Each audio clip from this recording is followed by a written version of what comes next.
Tottenham with a crucial second leg to consider. The comfort at least of having back his number one goalkeeper, Alisson. In front of the Brazilian, Liverpool have started 5 different right-backs in the last 7 games. Today, word is that it will be Dominic Szoboszlai, Gomez not Konate at centre-back, Robertson not Kerkez at left-back. Gravenberch McAllister is almost a given. This is the 24th of 30 league games they've started together. But the news that has them chattering on the carp is that Rio Ngumoa makes his first Premier League start. Frimpong's in too, and Mo Salah gives way.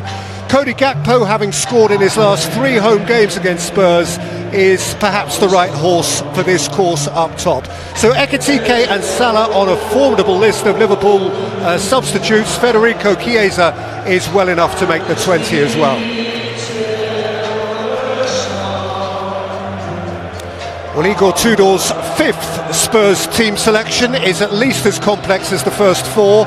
Much scrutiny, of course, on the keeper after events in Madrid. Vicario is back in. Romero concussion, Van de Ven suspension, Radu Dragusin returns, Pedro Porro makes up a back 3. Palhinha concussion, Bissouma injury, Gallagher ill health, so Gray and Sarr in midfield, Spence from the right to accommodate Sousa on the left. Richarlison has often tended to thrive at Anfield. He plays with Tell again. In support of Dominic Solanke, briefly of course a player here, and last spring a scorer here for Spurs, who have only 7 on their bench, 2 keepers, including Antonin Kinski, who has turned 23 since his horrible night on Tuesday.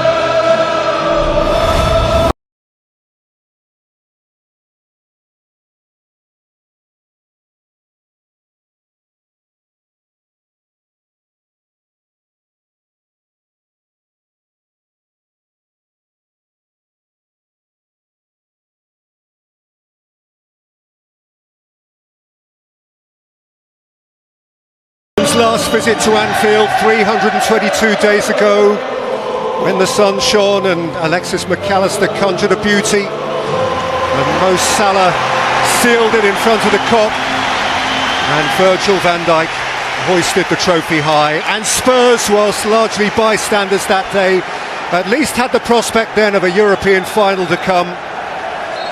If there is to be a continental final this year, then what a week they've got ahead of them. More likely they have 9 potentially excruciating Premier League football matches, of which they probably have to win 3, maybe more, and their fretful fans haven't seen them win any of the last 11. Good afternoon, Cara. This is a game under stress, isn't it? How do you play football best under stress? Well, you want to be under stress when you're playing football. It means you're going for something, or you're playing for something, but in the case of Spurs, it definitely doesn't want to be fighting to stay in the division. I mean, as that ball goes out, just interesting when both teams came in, we weren't quite sure how they both line up. Liverpool could have had Frimpong at right back, it's actually Szoboszlai. We're actually just looking at Tottenham very early on here. Well, certainly Spence is on the left, it looks like a left back. And it looks like a back 4, almost like a 4-4-2. They were warming up in a back 3, and that's happened plenty of times before in the past to try and fool the opposition, and it certainly fooled us. As you see, Porro here at right back trying to get out to Ngumoa. So that's the setup from both teams. And what it means that in front of Pedro Porro is Sousa, starting in the Premier League for only the 2nd time. 4:30 on Sunday. Again, 2 teams, both in the Champions League. Well, Spurs are technically in the Champions League. Liverpool are in the Champions League. 1-0 loss to Galatasaray. Any hope for Spurs? What's their manager even still doing there? May as well give the job to Expressions. I'm going to start a campaign. I'd do a better job. He'd do a better job. He'd do a better job, man. He'd have more passion anyway. I mean, like, what was that the other night? I mean, how is he still there? I'd heard that they were going to get Sean Dyche. Is what the rumours. Liverpool away. I mean, I know Liverpool ain't. They're gonna absolutely. I can't see nothing else apart from if Spurs win. No football club want to be in the position of Tottenham Hotspur at the moment, because these guys are just so unfortunate this season. In the sense that the coach makes his own mistakes, but the club has a lot going on. Tottenham Hotspur has 12 key players injured at the moment. Throughout this season, they have been battling with players going on injury off and on. I don't know, they have the highest injury-prone players in the whole Premier League. And already Tottenham is close to relegation. Tottenham is sitting 1 point above relegation level. If they lose the 3 points today and Nottingham Forest magically wins their match today, this should be the end of it. This should be the last straw for them. Remember, I told you guys in my previous videos that the teams that will relegate this season is likely to be Burnley, Tottenham and Wolves. Nothing is left for them. From Wilson, Odebert having ACL injury, James Maddison is out, Kulusevski is out, Christian Romero, Joao Pafinha are out due to concussion. Ben Davies and Bergvall are also out. Udoje injured as well. Dragusin, Spence injured. Bentancur injured. Kudus, that was one of their major threats in their attacking, injured. All these names are just called now. Is it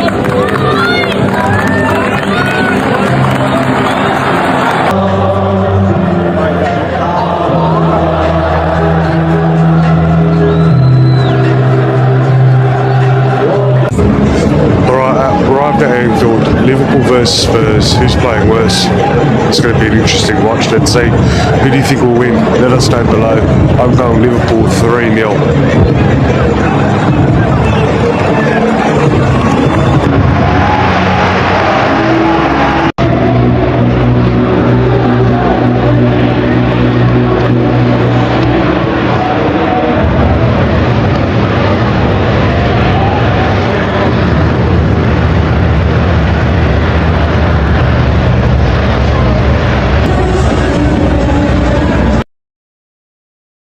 And with a crucial second leg to consider, the comfort at least of having back his number one goalkeeper, Alisson.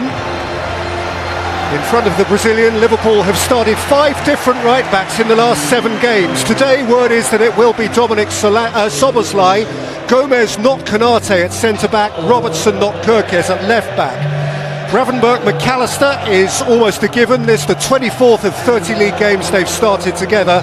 But the news that has them chattering on the carp is that Rio Ungamoa makes his first Premier League start. Frimpong's in 2 and Mo Salah gives way. Cody Gakpo, having scored in his last 3 home games against Spurs, is perhaps the right horse for this course up top. So Ekitike and